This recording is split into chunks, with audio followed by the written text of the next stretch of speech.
वंदेहम श्रीगुरु श्रीयुतपदकमलं श्रीगुरुं वैष्णवांश्च श्रीरूपं साग्रजातं सर्वधर्मनाथान्वितं सत्यजीवं साद्वैतं सावधूतं परिजनसहितं कृष्णचैतन्यदेवं श्रीराधाकृष्णपादान् सर्वनर्मितां श्रीविशाखान्वितांश्च हे कृष्णा करुणा सिन्धु दीनबन्धो जगत्पते गोपेश गोपिकाकान्त राधाकान्त नमस्ते तप्तकाञ्चन गौराङ्गी राधे वृन्दावनेश्वरी विश्वभानुसुते देवी प्रणमामि वाञ्छाकल्पतरुभ्यश्च कृपासिन्धुभ्यश्च पतितानां पावनेभ्यो वैष्णवेभ्यो नमो नमः। जय श्री कृष्ण चैतन्य प्रभु नित्यानंद श्री अद्वैत साधक शिवाचार्य गौर भक्तवृंद। हरे कृष्णा कृष्णा कृष्णा हरे हरे हरे राम राम राम हरे हरे।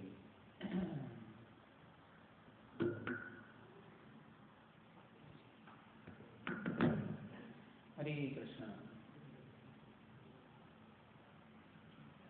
नित्यानंद प्रभु की रामा प्रभु की।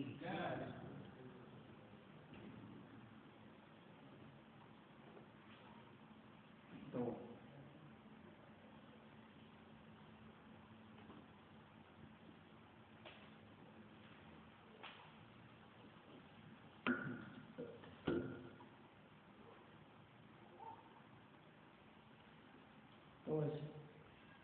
परम करुणा पौरुषेण निताय गोरचंद्र सब अवतार सार शिरोमणि केवल आनंद। तो परम करुणा पाउडुईजन मतलब परम मतलब सबसे टॉप मोस्ट मल्टीपल जो अवतार हैं, मतलब भगवान के बहुत सारे अवतार हैं, तो उनमें से सबसे जो टॉप मोस्ट और जो सबसे मल्टीपल जो अवतार हैं वो दो लगे कौन है, नित्यानंद और गौरव महाप्रभु। और इसलिए अवतारों का क्या बताया जाता है उनको, Shiromani, the crest jewel of all avatar. Crest jewel of all avatar मतलब भगवान के अनेक अवतार होते हैं, पर उनमें से सबसे जो मुकुट के समान जो मुकुट सबसे टॉप में होता है, तो मुकुट के समान जो अवतार हैं वो हैं ये गौरव महाप्रभु और नित्यानंद प्रभु। तो करुणा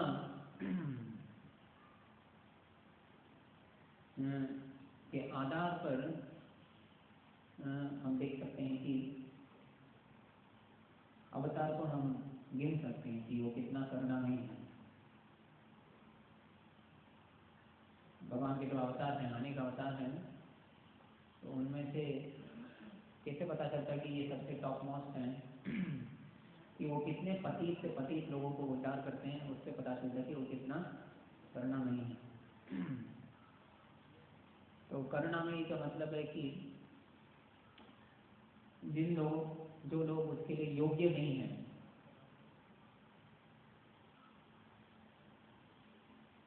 और जो लोग अपने आप को बहुत अहंकारी समझते हैं और भगवान का नाम लेना भी नहीं चाहते हैं, और ऐसे लोगों का जीवन जैसे धीरे धीरे नरक की ओर जा रहे हैं, और उनको पता भी नहीं है कि वो नरक में जा रहे हैं। तो ऐसे लोगों को नित्यानंद प्रभु और गौरव महाप्रभु क्या करते हैं, ऐसे लोगों को उद्धार करते हैं। उनका चैलेंज रहता था, उनका चुनौती रहती थी। क्या चुनौती रहती थी, चलो आज देखते हैं कौन सबसे गिरा हुआ है। विशेष रूप से जो नित्यानंद प्रभु है वो देखते हैं कि कौन इस सभा में सबसे गिरा हुआ है, तो उसका मुझे उद्धार करना। जैसे अपने साउथ में था कुछ ऐसे चोर होते हैं, एक न्यूज में आया था, तो वो जेल में चले जाते हैं, तो उनका यही रहता है कि सारा जेल में जाना है। तभी हम क्या कह सकते हैं, मैं सबसे बेस्ट चोर हूँ, है ना। तो उस तरह का एम रहता है। पर वो अच्छा एम है, वो तो सबसे जो गड़बड़ी टाइप है ना। उसी प्रकार क्या है कि मतलब वो एक नेगेटिव है, पर पॉजिटिविटी में नित्यानंद प्रभु का क्या होता है कि वो सोचते हैं कौन सबसे बेकार व्यक्ति है, और उनको मुझे उद्धार करना है ना। तो ऐसे बहुत सारे पास टाइम्स हैं, हमने देखा होगा, जगाई मदाई हैं, और नित्यानंद प्रभु को विशेष करके जैसे हम तुलना करते हैं शीला प्रभुपाद से। तो प्रभुपाद जब अमेरिका गए थे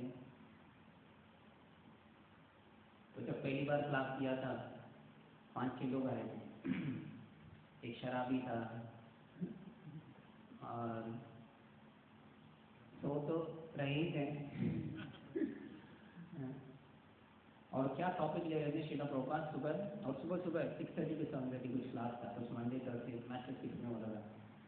टॉपिक लिख रहे हैं, टॉपिक प्रभुपाद जी ले रहे हैं सनातन गोस्वामी का लाइफ हिस्ट्री, सनातन गोस्वामी, और टॉपिक का हम खत्म करते हैं सनातन गोस्वामी जेल से भाग रहे। आप जानते हो उनका स्टोरी। सनातन गोस्वामी जेल में नवाब सिंह पकड़ के रख देते हैं और जेल में कुछ ब्राइब दे के वो भागते हैं। तो वहाँ पर रुकते हैं और प्रभुपाद जी कहते हैं अगर नेक्स्ट क्लास सुनना है तो इसका कंटिन्यूशन सुनना तो नेक्स्ट क्लास में आ जाओ। ऐसे होते हैं। तो इस प्रकार प्रभुपाद जी बताते हैं कि जैसे गुरु हैं, असल में नित्यानंद प्रभु के कह सकते थे रिप्रेजेंटेटिव हैं। तो किस प्रकार का करुणा प्रभुपाद जी ने दिखाया है, उससे हमें समझ सकते हैं कि नित्यानंद प्रभु की कितना करुणा है। जैसे आज क्लास में कह रहे थे कि हम जितने अपने आप को बहुत पतित समझते हैं उतना हमें नित्यानंद प्रभु की कृपा मिलेगा। जैसे क्या योग्यता है, अगर हमें गौरव महाप्रभु और नित्यानंद प्रभु की कृपा चाहिए तो हमारे लिए क्या योग्यता होनी चाहिए।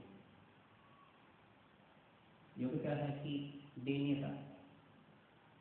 दयनीयता मतलब हेल्पलेसनेस किया, अपने आप को बहुत हेल्पलेस समझना, अपने आप को बहुत अयोग्य समझना। तो किस प्रकार गौरव महाप्रभु और नित्यानंद प्रभु के सामने प्रकाशित करते हैं तो उस समय फिर हमें उनकी कृपा मिलेगी। कृष्णदास कविराज गोस्वामी जानते हैं, वो नित्यानंद प्रभु के बहुत महान भक्त थे और नित्यानंद प्रभु उनके सपने में आए थे, कितने चर्चा में तो बताया गया। और सपने में आपके यहाँ के आप वृंदावन चले जाओ, वहाँ जाके तो श्री रूप गोस्वामी और श्रीला सनातन गोस्वामी का शरण ले लो। और कृष्णदास कविराज गोस्वामी वहाँ से, कृष्ण कविराज गोस्वामी चैतन्य चरितामृत को उन्होंने रचना की है ना, चैतन्य भागवत वृंदावन दास ठाकुर ने रचना की और कृष्णदास कविराज गोस्वामी चैतन्य चरितामृत का रचना की। तो उन्होंने कब रचना किया, उनकी आयु कब थी जब वो लिखना शुरू किए। उनकी आयु अराउंड 90 ईयर्स। और जब लिखते समय क्या होता था, हाथ ऐसे ऐसे ऐसे कांपता था। और वो क्या बोलते थे अपने आप को, आप जानते हैं वो क्या समझते थे अपने आप को। जैसे जैसे मन में कीड़े के समान है। और इससे भी ऊपर वो लिखते हैं, कोई भी मेरा नाम लेंगे, मेरा नाम लेना नहीं चाहिए, नाम लेंगे तो क्या होगा, सारा अमंगल उनके जीवन में आ जाएगा, सारा पाप उनके जीवन में आ जाएगा, इसलिए मेरा नाम कोई लेना नहीं चाहिए। मतलब किस प्रकार की दयनीयता, इस प्रकार का जो अयोग्यता उनके अंदर था, उनके अंदर था। जब इस प्रकार का अयोग्यता था, इसलिए फिर इस प्रकार का फीलिंग उनके अंदर था, और इस फीलिंग के कारण आप देख सकते हैं उन्होंने कितना बड़ा कार्य किया था। तो इसलिए नित्यानंद प्रभु को बताया जाता है नित्याय पद कमल कोटि चंद्र शिशिर। तो नित्याय के जो पद कमल हैं उनका शरण जब लेते हैं तो कैसे होता है, कोटि चंद्र शिशिर।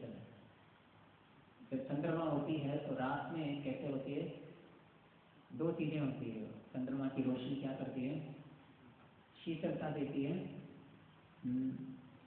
और उनकी जो रोशनी है वो कैसा होता है, वो प्लीजिंग होता है। उसी तरह नित्यानंद प्रभु का जिन लोगों ने शरणागति ले चुके हैं तो उनको कैसे एक्सपीरियंस होता है, उनको एक्सपीरियंस होता है कि they feel very relieved. Relieved मतलब इस संसार के जो कह सकते हैं कि इस संसार के जो आग है, इस संसार के आग से वो निवारण पाते हैं।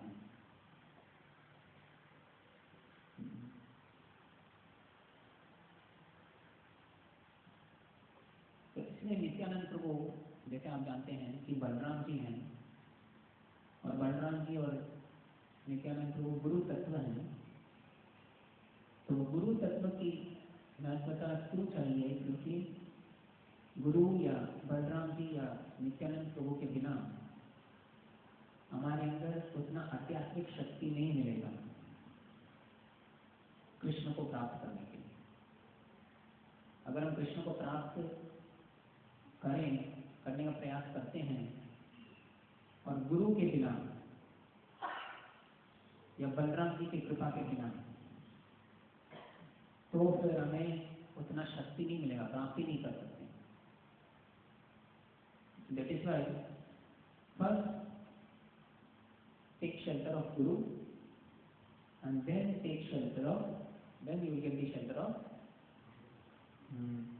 Krishna.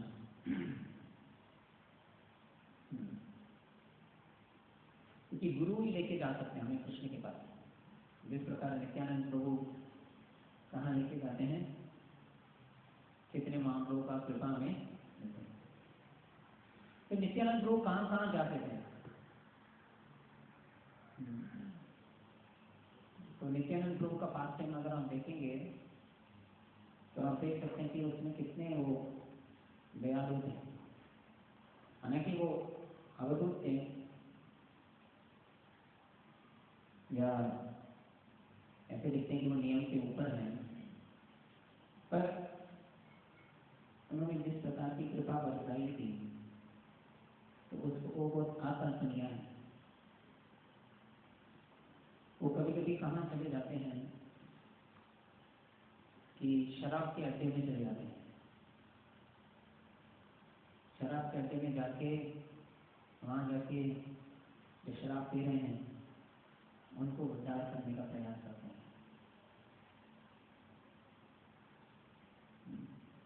और एक बार चैतन्य महाप्रभु को भी कभी कभी ऐसे ऐसे जगह लेके चले जाते हैं, चैतन्य महाप्रभु वहाँ जाना भी नहीं चाहते। एक बार नित्यानंद प्रभु चैतन्य महाप्रभु को किसी के घर में लेके चले गए, और घर में लेके जाने के बाद वहाँ देखा तो एक सैफरॉन कपड़े में एक आदमी आ रहा था, और साथ ही साथ दूसरे सैफरॉन कपड़े में एक स्त्री भी आ रही थी। तो चैतन्य महाप्रभु को पता चला कि वो जो घर था वो अवसंप्रदाय था, हालांकि इस देश में है पर फिर भी वो विवाह करते थे। तो चैतन्य महाप्रभु वहाँ से उठ गए और बाहर जोर से दौड़े, कृष्णा कृष्णा ऐसे जोर दौड़ के कहाँ जाके, गंगा नदी में जाके गिर गए। और गंगा नदी में जाके गिर गए, और गिरने के बाद चैतन्य महाप्रभु नित्यानंद प्रभु से कह कि ऐसे जगह में क्यों लेके आए। तो नित्यानंद प्रभु बोले चैतन्य महाप्रभु से, ये दोनों लोगों ने आपका दर्शन कर लिया, और आपका दर्शन करने के कारण अभी तो नहीं, बाद में तो उनका उद्धार हो ही जाएगा। है ना। तो इस तरह क्या है कि नित्यानंद प्रभु क्या करते हैं, चैतन्य महाप्रभु की कृपा हमें देते हैं। तो शास्त्र में लिखा है कि जो लोग नित्यानंद प्रभु को चैतन्य महाप्रभु से अभिन्न मानते हैं, जो लोग नित्यानंद प्रभु को चैतन्य महाप्रभु से अभिन्न मानते हैं, तो वो क्या है, बहुत बड़े पापी हैं। बहुत बड़े पापी हैं, उनका पतन हो जाएगा। तो नित्यानंद प्रभु का ऐसे ऐसे अर्थ थे कि कभी कभी नित्यानंद प्रभु कहाँ चले जाते हैं, क्योंकि अवधूत थे। अवधूत मतलब जानते हैं क्या है? हाँ, above rules and regulation. Above rules and regulation मतलब उनका दिनचर्या ऐसा रहता है कि वो रूल्स पालन नहीं कर रहे, फिर भी इसका मतलब ये नहीं है कि वो गिरे हुए हैं। इसका मतलब कि वो बहुत एलिवेटेड पोजीशन में है, तो रूल्स को पालन करने की उनको जरूरत नहीं पड़ती। तो एक बार प्रभुपाद जी किसी टेम्पल में थे, तो वहां पर दो माता जी क्या कर रही थी, समोसा बना रही। तो प्रभुपाद जी अंदर आए और अंदर आके देखा कि वो समोसा बन रहे हैं।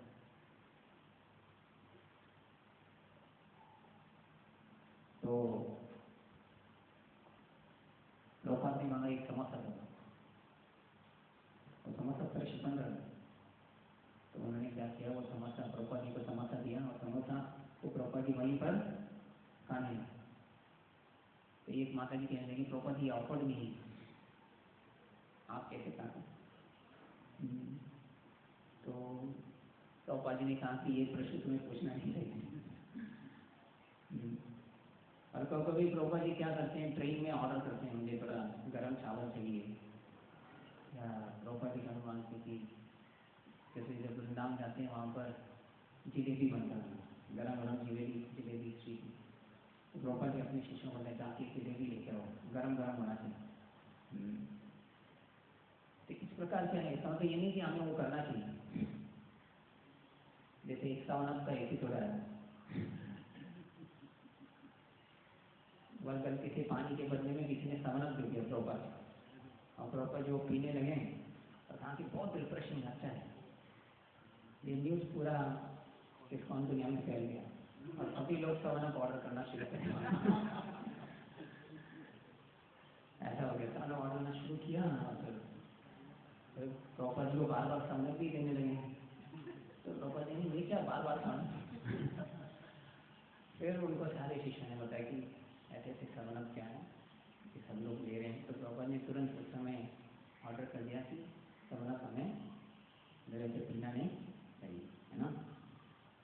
इसलिए जो एलिवेटेड डिवोटीज हैं, देखिए प्रभुपाद जी कहाँ बात, जब बॉस्टन में रहे थे, तो बॉस्टन में कहाँ रहे, ऐसे जगह में रहे जहाँ फ्रिज में, जिस फ्रिज में क्या है, ऊपर मांस रखा था, मतलब बीफ ये सब रखा था जगह, और नीचे सब्जियां सब रखी गई।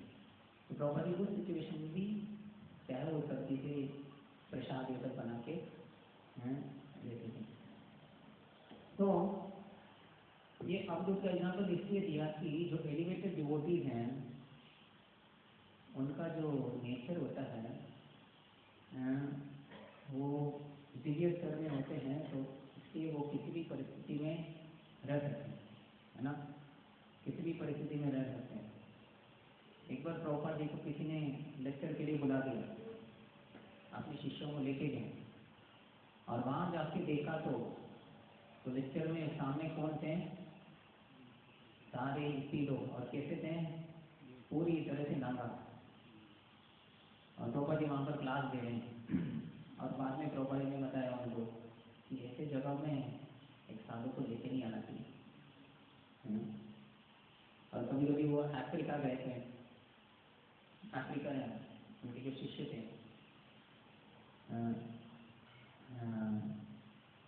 ब्रह्मानंद स्वामी महाराज केन्या या वहाँ लेके गए थे। तो वहाँ अगले दिन उठे तो उनका ड्रेस गायब, और वो क्लास देने गए तो सामने जो बैठा है उन्हीं का ड्रेस पहना हुआ। तो द्रौपदी ने पहले लेक्चर में पहला वो आदेश ही दिया, दूसरों के कपड़े को रखा नहीं सकते, क्योंकि उनके अंदर ये आदत था, है ना, उनके अंदर ऐसा आदत था। तो जैसे अनेक एपिसोड हैं, हम भी नया आयुर्वेद डिवोटी आए, हमने क्या क्या नहीं किया। हम इतना एडवांस थोड़ी थे। तो कुछ लोग ऐसे भी थे जो माया में भी थे, है ना, ऐसे भी लोग थे। पर ये क्यों है, मतलब आपको समझ में आया कि अगर उस समय बहुत स्ट्रिक्ट होते, अगर बहुत ही स्ट्रिक्ट होते कि ऐसा ही होना चाहिए, तो प्रचार बढ़ेगा ही नहीं, है ना। इसलिए नित्यानंद प्रभु और उनके परंपरा में जैसे श्रीला प्रभुपाद हैं, ऐसे कभी कभी लगते हैं कि रूल्स को क्या कर रहे हैं, तोड़ रहे हैं, पर उससे क्या है, पर वो तोड़ सकते हैं क्योंकि वो उस एलिवेटेड लेवल में है ना, एलिवेटेड लेवल में। तो हमें भी क्या सीखना चाहिए कि क्योंकि इतने कृपालु हैं नित्यानंद प्रभु और उनकी परंपरा में, जैसे गौरव महाप्रभु और नित्यानंद प्रभु, तो हम जैसे पतित आत्माओं को उद्धार करने के लिए आए हैं, अगर हम सही पात्र बने, if we become the right vessel for achieving their mercy. जैसे बारिश गिर रहा है, अगर पात्र ही नहीं है तो क्या होगा, सारा पानी चलेगा। लेकिन बारिश हर जगह गिर रहा है, लेकिन आपका सही पात्र है, तो फिर क्या हो सकता है, आप पानी को इकट्ठा कर सकते हैं। उसी तरह नित्यानंद प्रभु की कृपा है, कृपा असीमित है, लेकिन आपके अंदर सही पात्र है उनको प्राप्त करने के लिए, सही पात्र है, सही इच्छा है। और सही पात्र को हमें डेवलप करना पड़ेगा, तभी हम मिलेंगे। हालांकि चैतन्य महाप्रभु के मोमेंट से भक्ति बहुत सरल बन गया है, पर सरल बनने के बावजूद भी हमें भक्ति इतना मुश्किल क्यों लग रहा है? बहुत सरल बन गया भक्ति। जैसे अभी प्रभु जी कह रहे थे, राधा कृष्ण की पूजा बहुत मुश्किल है, बहुत सरल बन गया, फिर भी इतना भक्ति क्यों इतना मुश्किल लग रहा है? अभी भी कीर्तन है, जैसे आप देखिए परीक्षित महाराज ने 7 दिन में उनके बाबरधाम चले गए। हम 5 साल 6 साल 7 साल से रोज बाबरधाम सुन रहे हैं, रोज जप कर रहे हैं, 1 साल से तो ऊपर कर ही रहे होंगे, तो फिर भी हमें उतना एडवांसमेंट क्यों नहीं हो रहा है? एडवांसमेंट क्यों नहीं हो रहा है? क्योंकि हम सही प्रकार से वो जो पात्र है बने नहीं है ना, तो पात्र बने नहीं। मतलब हम कितना भी ग्लोरी सुन लें, जैसे नित्यानंद प्रभु का, गौरव महाप्रभु का, कितना भी गुणगान सुन लें, लेकिन हमारे अंदर अगर सही पात्र नहीं है, तो फिर हम क्या है, जैसे बारिश है पर पात्र नहीं है, इसके कारण फिर हम पानी को नहीं कर सकते हैं, है ना। तो सही पात्र मतलब क्या है? तो इससे गुरु तत्व का महत्व आती है ना। इसे जगाई मदाई का पास्ता है ना, आप सब लोगों ने सुना जगाई मदाई? कितने लोगों ने सुना नहीं है? एक ही व्यक्ति सुना है। तो जगाई मदाई पास्ता में आप जानते हैं ना कि वो बहुत पापी थे, और फिर चैतन्य महाप्रभु नित्यानंद प्रभु उनका उद्धार कर देते हैं, और उद्धार करने के बाद फिर नेक्स्ट क्या हुआ आप जानते हैं? जगाई मदाई तक दिनचर्या कैसी थी आप जानते हैं? मतलब पहला तो सुन लिया, उद्धार हो गया, चैतन्य महाप्रभु ने कहा कि अभी दोबारा आप पाप नहीं करेंगे, तो फिर आपको मैं कृपा दूंगा। और उस पास्ते में आप देख सकते हैं कि नित्यानंद प्रभु की कृपा से चैतन्य महाप्रभु क्या करते हैं, जगाई मदाई को क्या करते हैं, आलिंगन करते हैं। और ऐसे बताया जाता है कि जब आलिंगन करते थे चैतन्य महाप्रभु, तो चैतन्य महाप्रभु का शरीर कैसा था, गौरंग था। गौरंग मतलब मॉल्टन गोल्ड था। वो कैसा बन गया था, काला बन गया था, पूरा काला बन गया। और काला बन के थोड़े समय के लिए काला बना था, फिर उसके बाद फिर से वो गोल्डन बन गया। और फिर क्या हुआ, यमलोक में ये न्यूज पहुंचा, यमराज मूर्छितों के नीचे गिरे हैं कि इतना पापी लोग भी कैसे उतार हो। और यमराज फिर क्या करने लगे, बाकी देवताओं के साथ जोर से नाचने लगे, कीर्तन करने लगे, हरे कृष्ण महामंत्र कीर्तन करके नाचने लगे कि ऐसा जो दिन है, ऐसा जो अवसर है हमारे सामने आया है ना। पर मैं नई चीज बोलना चाहता थी कि उसके बाद क्या हुआ वो बताना चाहता हूँ। यहाँ तक तो हमें बहुत अच्छा लग रहा है, क्योंकि जब हम सुनते हैं कि पापी लोगों भी उद्धार करते हैं तो मन में आता है कि और ज़्यादा पाप कर लो फिर भी उद्धार हो जाएगा। ऐसा फीलिंग होता है। और क्या है, उसके बाद जगाई मदाई का ऐसा बताया जाता है, मायापुर में आप उस जगह गए नहीं हैं, जगाई मदाई घाट। तो जगाई मदाई ने क्या किया, वहाँ जाके एक घाट बनाया था गंगा नदी के इसमें, मतलब गंगा नदी के घाट में सुंदर घाट बनाया। और किनके लिए घाट बनाया, उन लोगों के लिए घाट बनाया जो लोग क्या है, ये लोगों के प्रति इन्होंने बहुत बड़ा पाप किया है। इन्होंने क्या क्या पाप किया, जैसे मर्डर किया है, जैसे बलात्कार किया है, जैसे अनेक प्रकार के पाप किए हैं। तो इस पाप से वो पूरी तरह से बहुत, तो हिंदी में क्या कहते हैं, पछतावा था उनके अंदर। तो उनके लिए घाट बनाया। और जब सारे लोगों को पता चला कि जगाई मदाई के अंदर ऐसा परिवर्तन आ गया है, तो जिन लोगों के प्रति उन्होंने पाप किया वो लोग उनके पास गए, उस घाट में गए। और घाट में जाने के बाद सुनिए क्या किया उन लोगों ने, पत्थर लिया और पत्थर लेके जगाई मदाई के चेहरे में ऐसे फेंका। और पत्थर आपके जगाई मदाई के चेहरे में ऐसे गिरा और खून बह रहा था। तो जगाई मदाई ने क्या किया, जगाई मदाई ये नहीं बोले कि मैं बहुत महान भक्त हूँ, जगाई मदाई ने उस पत्थर को उठाया, पत्थर को उठा के दोबारा उन्हीं को दिया कि आप मुझे और मारिए। अभी ये नहीं समझ के सकते कि उनके अंदर क्या ट्रांसफॉर्मेशन है। कोई आपको मार रहा है, आप क्या कर रहे हैं, पत्थर उठा के फिर दोबारा उनको दे, है ना। तो इसको कहते हैं पात्र।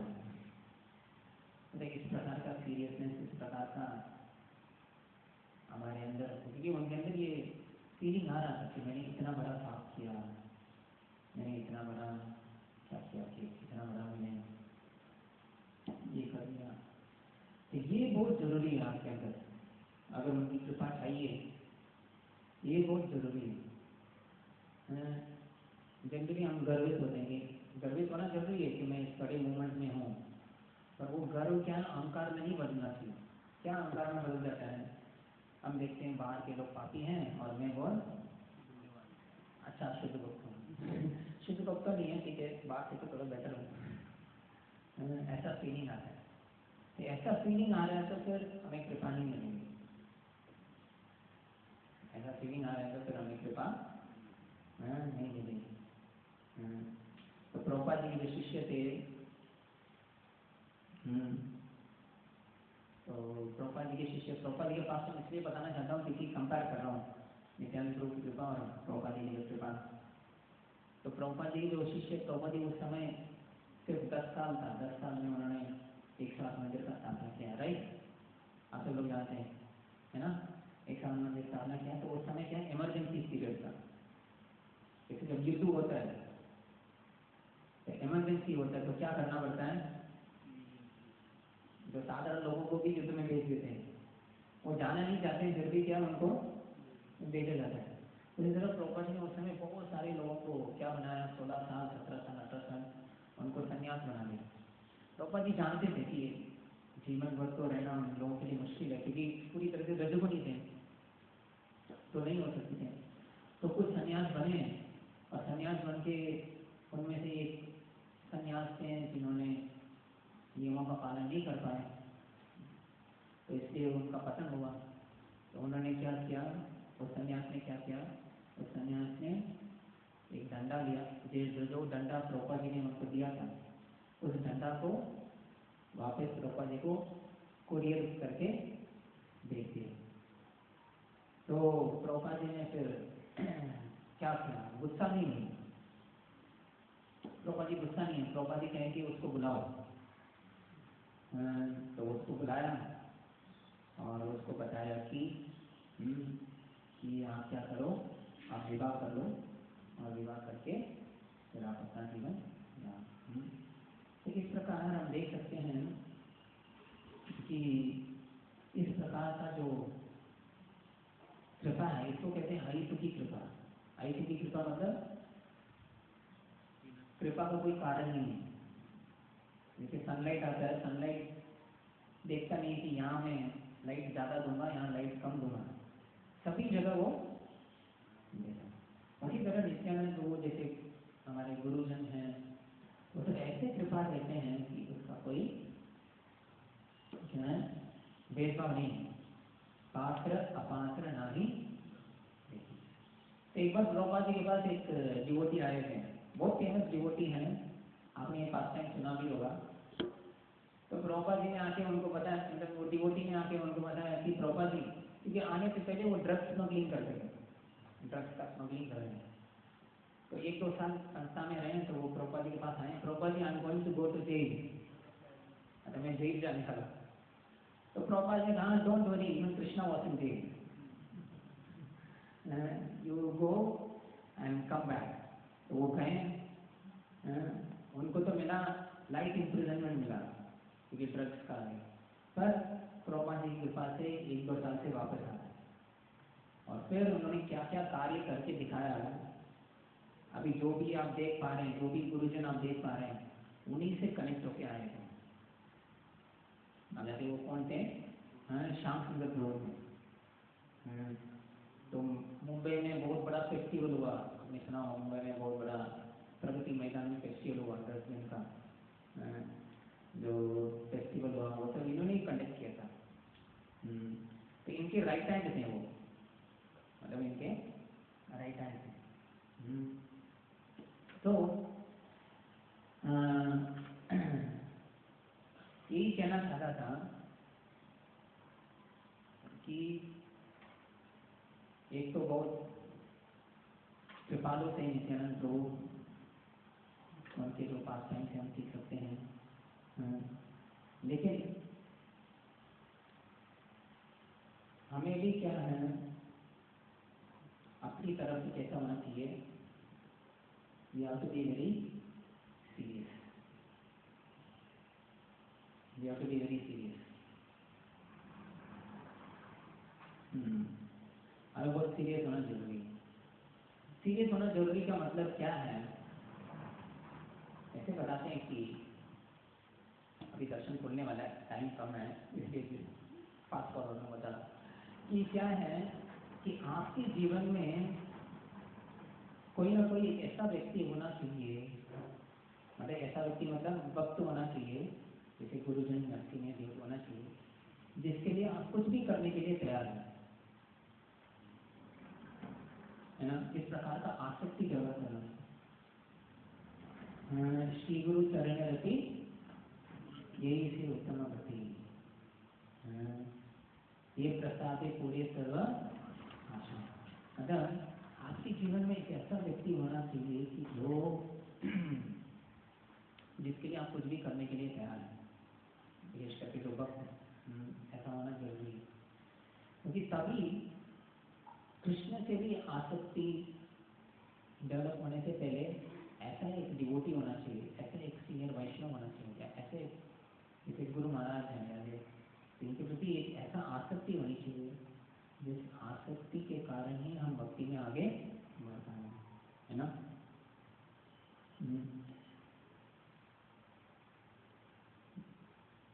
तो इस प्रकार का जैसे आसक्ति है, हम देख सकते कि श्रील प्रभुपाद के शिष्यों के प्रति था। श्रील प्रभुपाद के जो शिष्य थे वो श्रील प्रभुपाद के प्रति इतना आसक्त थे, इतना आसक्त थे मतलब इतना वो अटैच थे कि जैसे मैं ट्रेन का इंसिडेंट बता रहा था कि श्रील प्रभुपाद अचानक मांग रहे थे कि मुझे और राइस चाहिए। तो एक माता जी थी, यमुना माता जी थी। यमुना माता जी जाके ट्रेन में कैंटीन में जाके पूछने लगी कि राइस बनाना मुझे, तो उन लोगों ने अलाउ नहीं किया। यमुना माता जी ने उनको धमकी दिया। क्या धमकी दिया? अगर मुझे बनाने नहीं देंगे तो मैं ट्रेन से नीचे कूद जाऊँगी, ट्रेन से नीचे क्या कर जाऊँगी, कूद जाऊँगी। और फिर उन लोग डर के मारे बनाने दिए, और वो बना के फिर जाके श्रील प्रभुपाद को जब दिया था, तो श्रील प्रभुपाद लिए थे, और जब श्रील प्रभुपाद उसको लिए और उनके चेहरे में मुस्कान आई तो यमुना माता जी को बहुत आनंद आया, है ना। तो उनके शिष्य किस प्रकार का जो रिस्क लेने के लिए तैयार है। दिल्ली में प्रचार ऐसे ही शुरू हुआ, वो कई दूसरे जगह जा रहे थे प्रभुपाद जी अपने शिष्यों के साथ। अचानक कोई उस ट्रेन में कोई दूसरा भक्त था, वो पूछने लगा प्रभुपाद जी से कि इधर दिल्ली में भी प्रचार हो सकता है। तो वो भक्त बोलने लगा, दिल्ली में मेरा कुछ एक मकान है, वहाँ से प्रचार शुरू कर सकते हैं। तो फिर दिल्ली आया। तो दिल्ली आने से पहला उस ग्रुप में एक थे, उनका नाम याद नहीं आ रहा, एक शिष्य थे। उन शिष्य को बोला कि तुम दिल्ली में उतर जाओ। तो वो शिष्य डर गया अचानक दिल्ली में, और कैसे, और वो विदेशी था, तो कैसे नहीं कर सकता हूँ। तो उन्हें बोली टीम दे दीजिए मुझे। तो प्रभुपाद ने आमने सामने देखा और 3-4 लोग थे, और उसमें माता जी भी थी, यमुना माता जी भी थी। तो उन लोगों को फिर बोला कि आप दिल्ली में उतर के उनके घर में चले जाओ, वहाँ जाके शुरू करो प्रचार। तो उन्होंने कुछ ये आगे नहीं किया, अचानक आप क्यों बोल रहे हैं, ऐसा कैसे हो सकता है, हम क्या करते हैं, फैसिलिटी नहीं है, ऐसा सब बोलते। तुरंत तो उतर गए, और जिस मकान में गए वहाँ जाके देखा तो पूरा कबाड़ खाना था। जैसे मॉडल ऐसा नहीं था कि गीता भवन की तरह ये तो अभी ऐसा नहीं कि गीता भवन की तरह नहीं था, पूरा मकान और पूरा कबाड़ खाना ही था, और उसमें लोग एक ही कॉट था। तो एक कॉट में यमुना माता जी सो गई, और नीचे फ्लोर में बाकी शिष्य सो गए, और रात भर चूहे उनके शरीर के ऊपर जाते रहते। और ऐसा उन्होंने क्या किया, ऐसा उन्होंने दिल्ली में प्रचार शुरू किया। तो इस प्रकार क्या है, इस प्रकार वो क्यों कर पाए, मतलब आप अपने आप से प्रश्न पूछिए ऐसा कैसे कर पाए। कोई आपको बोल देगा तो क्यों कर पाए, ऐसा क्यों वो कर पाए, क्योंकि उतना प्रेम उनके अंदर प्रभुपाद जी के प्रति था। तो प्रभुपाद जी पर इतना प्रेम था, तो उस प्रेम के कारण वो प्रभुपाद जी के लिए इतना तपस्या करने के लिए तैयार थे। तो उसी प्रकार हमें भी क्या है, उस प्रकार का प्रेम, उस प्रकार का कृतज्ञता हमें डेवलप करना चाहिए, है ना। तो जनरली जैसे गुरु के बारे में बताते हैं कि गुरु के प्रति 2 चीज़ों से प्रॉब्लम शुरू होता है। पहला हम क्या सोचते हैं कि गुरु क्या है, वो गिर सकते हैं, ऑर्डिनरी मैन है, ऑर्डिनरी मैन है, वो गिर सकते हैं, ऐसा सोचते हैं, पहला जो अपराध करते हैं। और दूसरा चीज़ क्या है, हम गुरु में गलतियां ढूंढना शुरू करते हैं। ये दोनों चीज रूट कॉज है, एक तो उन्हें ऑर्डिनरी मैन समझना, और दूसरा उनमें गलतियां ढूंढना।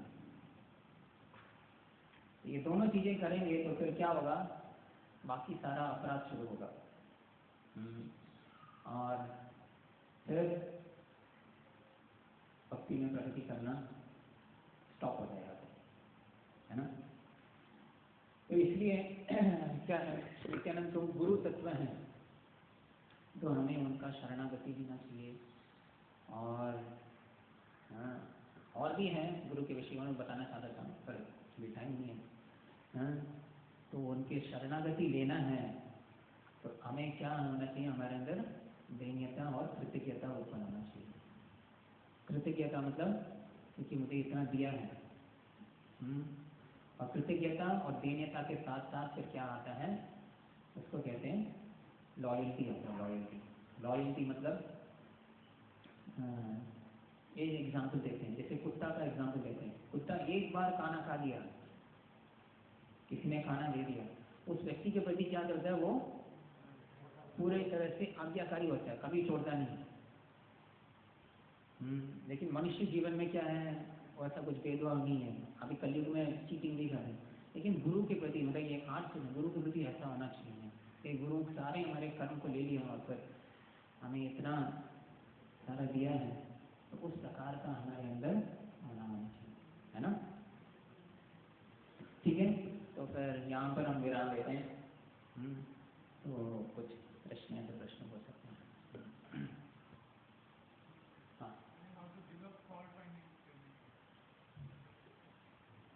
आउटिंग इवेंट, हाँ यस। तो फॉल्ट फाइंडिंग टेंडेंसी का जो रूट कॉज है, we are envious of Krishna, वो अंदर है, छिपा हुआ है, we are envious of Krishna.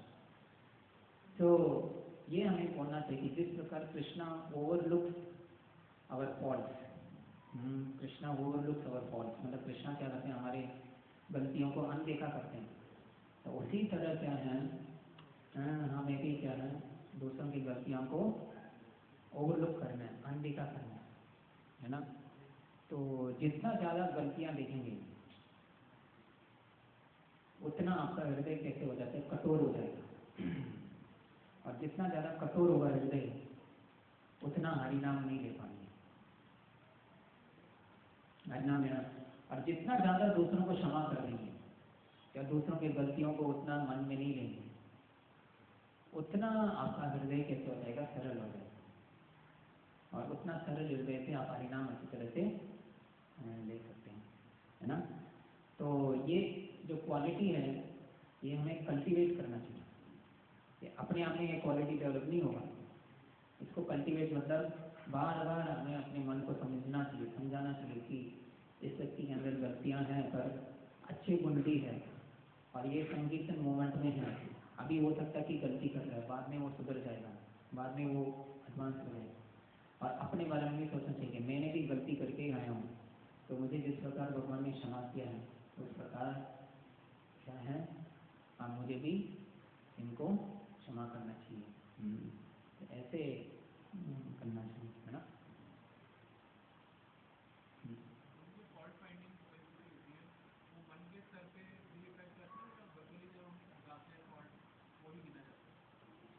हाँ, गिना जाता है, पर मन में किसी का फॉल्ट फाइंडिंग करें तो फिर क्या होगा, फिर उस व्यक्ति के प्रति एक हेट्रेड डेवलप होगा ना। तो वो जो हेट्रेड है मन में डेवलप हो गया, तो फिर वो आपको डिस्टर्ब करेगा। फिर अंदर से कैसे होना चाहिए, you must be loving that person. जैसे परिवार में कोई गलती कर दिया फिर भी आप उनको ये नहीं करेंगे ना, तो उस प्रकार हमें, ठीक है।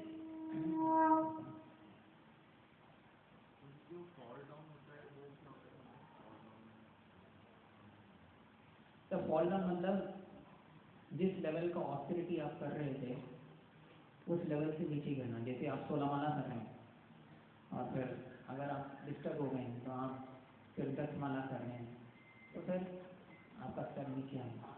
जैसे 4 नियमों को तोड़ रहे हैं, ये सब क्या है, उस कैटेगरी में। श्री श्री गौर निताय भगवान की।